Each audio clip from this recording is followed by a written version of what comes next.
Is having someone like Brian Flores help in that situation? Obviously, it's been a little bit since he's been there, but he understands the system, things like that. Is he someone that you can go to this week? Yeah, definitely. And not just this week, all the time. I mean, having Coach Flo in our meetings and just having him to ask about defenses and what he sees from his perspectives has been huge. I've been talking to him throughout OTAs and training camp, just get his perspective on defense to like what's hard to cover, what I see from a quarterback perspective, and I think him being there gives us a good insight, kind of like what they may be talking about and how they may be game planning for us. So if we just keep those things in mind and have a good work week, I think it could be a good advantage for us. Mitchell Trubisky, quarterback of the Steelers, home opener coming up, New England. They were a 2-point favorite. It's a 1-point favorite. Either way, why are they favored? They looked not very good in Miami last week, even though they went 5 days early to get ready for that game. Pittsburgh typically plays the Patriots well at home in the regular season. Playoffs a different story. But, Peter, the Brian Flores angle, a guy who spent so many years with Bill Belichick, Flores now part of that brain trust in Pittsburgh. Just another edge, just another advantage to help the Steelers stay a step ahead of the Patriots. And I think we're both on the same page. We both think the Steelers are going to win this game. Yeah, probably one of the most significant points that shocked me after I wrote my preseason prediction column on Labor Day was I said I thought the Patriots were going to go 7-10. And the amount of guff, let's just say, that I got from people in the 6-state region in the northeastern part of the United States was quite substantial. And I just haven't seen it in New England. I haven't seen it through training camp. I haven't seen it in the first game of the season. I don't love the Steelers necessarily, especially without TJ Watt. But to me, I look at this game and I say, what is there to love about New England? Hey, look, they could win the game. The Steelers are not the classic great Steelers. But I just don't know what there is to love about New England right now. Mac Jones was out of practice on Thursday with an illness. He had the back injury on Sunday against the Miami Dolphins. X-rays were negative. He fully participated in practice on Wednesday despite the injury. Thursday, unable to practice due to an illness. It's not expected to affect him when Sunday rolls around. And that crowd at Pittsburgh, raucous and loud, and they play Renegade in the fourth quarter at the right time. And good luck, Bill Belichick. Good luck.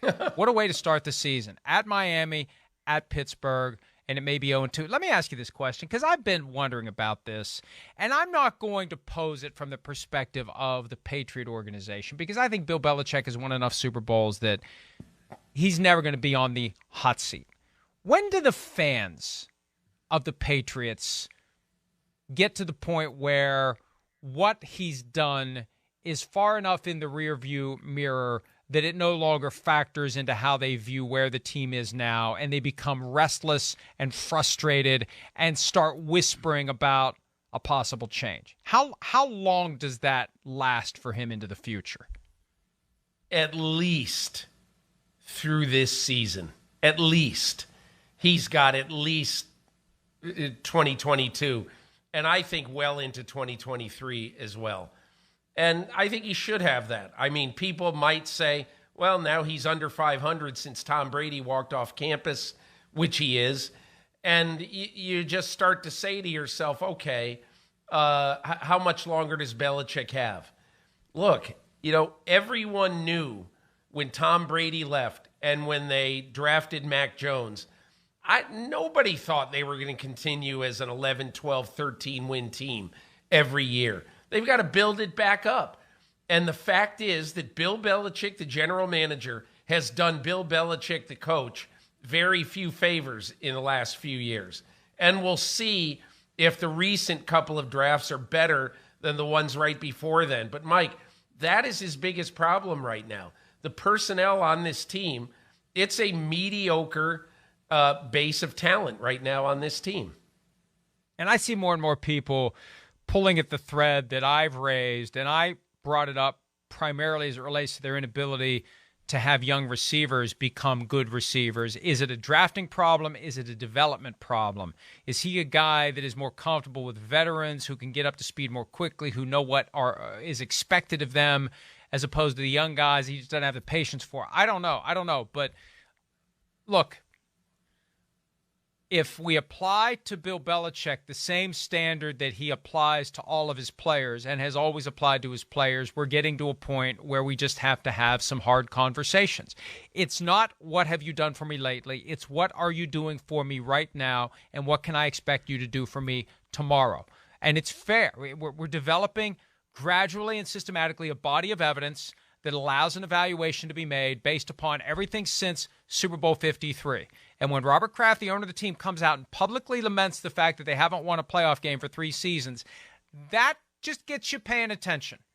And if the fans start to check out, and if the fans start to not show up, I'm not saying he should be on the hot seat. All I'm saying, this is just as unprecedented as Tom Brady at this point in his career. We've never seen a coach with this many pelts on the wall start to slide into mediocrity. How do you judge him? Under what standard do you hold him? How many years do you give him to turn it around when it seems to be going in the wrong direction? Mike, you mentioned veteran receivers, and I think this is part of the issue. By the time the Mohamed Sanus of the world get to New England, most of the time they're on the border of being finished. But if you rely on getting veteran receivers, who are 30 or 31 years old by the time they get to you, and I'm not saying this is going to be the case with Devontae Parker. We'll see, okay? But you've got to be able to draft and develop your players and not rely on, always thinking that, well, we can fix this by going out and trading for somebody who another team wants to get rid of. You've got to be able to say, okay, we got to find the next Julian Edelman from Kent State in the 7th round. We need to find more people like him. And that's what Belichick really just has not done, particularly at the receiver position. Before we go to break, the biggest question I have about this game, by far, if Brian Flores, with his inside information as it relates to all things Patriots, is able to help the Steelers beat New England, will Bill Belichick accidentally text congratulations to Brian Daboll? That's the question to which I must know the answer. Hi, I'm Mike Tirico, and thanks for watching. Make sure to hit subscribe for the latest news and highlights from NBC Sports.